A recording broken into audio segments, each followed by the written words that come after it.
Good evening. I'm Janet Chandler with the Cullman Tribune. And when I was growing up, we had lots of interesting stories to read from little golden books. Tonight, I'm going to be reading Frosty the Snowman. And I hope you enjoy it as much as I always have. It started with the snow. It was the kind of snow that made happy people happier and giddy people giddier. It even made friends out of enemies. It was the first snow of the season, and it fell on the day before Christmas. When the first snow is also a Christmas snow, something magical is bound to happen. The children at school wanted to be outside, playing in the snow.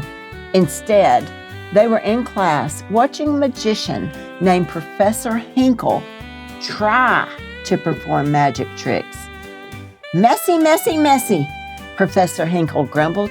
His magic tricks were not working, so he threw his hat in the trash can. Luckily, his rabbit, Hocus Pocus, rescued it. Finally, when the school day was over, the children raced outside. Now they could play in the snow. They decided to build a snowman. A little girl named Karen had the most important job. She would make the snowman's head. They gave the snowman a corncob pipe, a button nose, and 2 eyes made of coal. He looked wonderful. Then it was time to give him a name. "How about, Frosty," said Karen. All the children cheered and sang a song about him. Meanwhile, Professor Hinkle was chasing Hocus Pocus. The rabbit still had his hat. Just when Professor Hinkle thought he'd finally caught him, the hat flew away on a gust of winter wind. Karen caught the hat and put it on Frosty's head. Then something truly extraordinary happened. Frosty the Snowman opened his eyes and said, "Happy birthday!" "That hat brought Frosty to life," exclaimed Karen. "It must be magic." When Professor Hinkle saw how magical his hat was, he snatched it back. With a magical hat, he could become a millionaire magician. "But we saw Frosty come to life, said Karen. Professor Hinkle tried to convince Karen and her friends that they were just being silly. "Snowmen can't come to life," he said, but the children knew better. Hocus Pocus knew better too. He switched the hat on Professor Hinkle's head with a Christmas wreath. Hocus Pocus hopped with the magical hat to the children and Frosty. "Look," said Karen, "the hat is back. Let's see if it will bring Frosty back to life again." Karen placed the hat on Frosty's head. "Happy birthday!"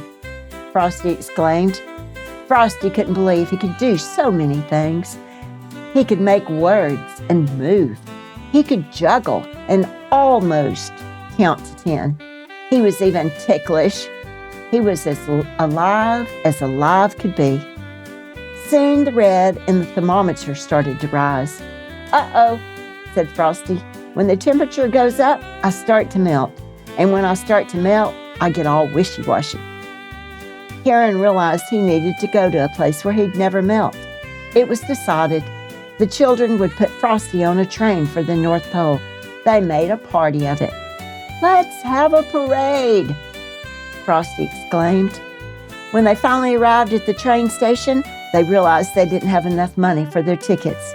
"No money, no ticket," shouted the ticket master. "Now I'll never get to the Frost Pole. Now I'll never get to the North Pole," Frosty said. "Oh, Frosty," said Karen, "you just can't melt." Hocus Pocus pointed Frosty and Karen toward a little freight train that was just outside the station. It was heading north and had a refrigerated boxcar. "What a neat way to travel," Frosty exclaimed. Karen joined Frosty on the train. Hocus Pocus hopped aboard too. There was also one more last-minute traveler, Professor Hinkle. He hid under the train so no one would see him. A refrigerated boxcar is a splendid way to travel if you're a snowman or a furry-coated rabbit. But Karen shivered and sneezed. When the freight train made a brief stop, Frosty quickly got them all off the train. "Oh, you tricked me," hollered Professor Hinkle as the train pulled away with him under it. "The only thing you could do was jump." Frosty had to get away from Professor Hinkle and get Karen someplace warm as quickly as possible. He carried Karen through the woods. She was still sneezing. It was so bitterly cold that even Hocus Pocus, a fur-covered rabbit, started to shiver. Hocus Pocus got Frosty's attention and pretended to make a fire. "Oh boy, that's one thing I really can't do," said Frosty. "Guess we'd better keep moving till we find someone who can." Suddenly, they came upon a tiny glen. The woodland animals were busy decorating for their big Christmas celebration. Hocus Pocus spoke to the animals. He explained that Karen needed to warm up by a fire. The animals were happy to help. Soon there was a splendid fire crackling away. Karen warmed up quickly by the fire's side. Frosty was careful to stay away. He didn't want to melt. Frosty had to get Karen home, but he also needed to get to the North Pole. Suddenly, Hocus Pocus thought of something. "Santa Claus!" exclaimed Frosty.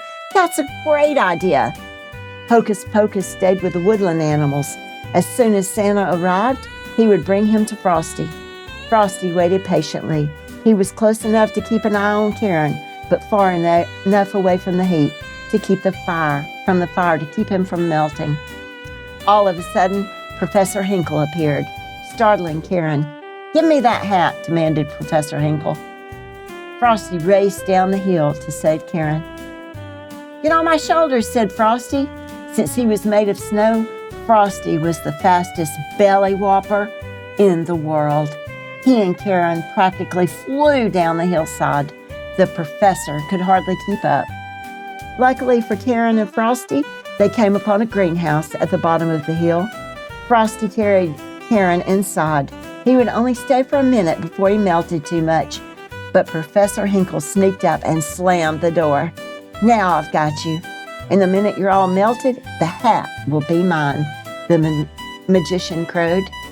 At that very moment, Santa arrived at the woodland glen. Hocus Pocus explained what had happened. Santa spoke fluent rabbit. They quickly followed Frosty's path in the snow. When they arrived at the greenhouse, they saw a terrible sight. Karen was crying beside a puddle. Frosty had melted. "Christmas snow can never disappear completely," Santa said to Karen gently. "It goes away for a year, and it takes the form of spring and summer rain. But you can bet your boots, when a jolly December wind kisses it, it will turn into Christmas snow all over again." Santa opened the door. Whoosh! A swirl of magical wind turned the water back into Frosty. Just as they were about to put the magical hat on Frosty, Professor Hinkle tried to grab it away.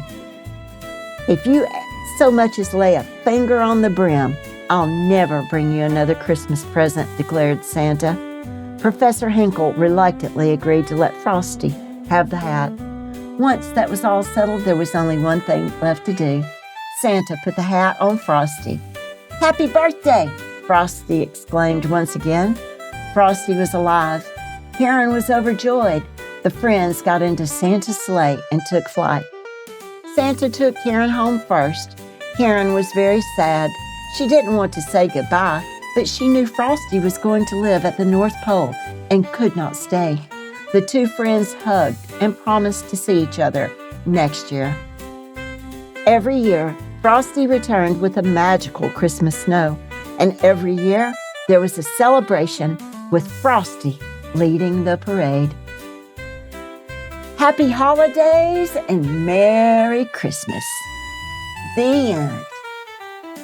Good night and sweet dreams.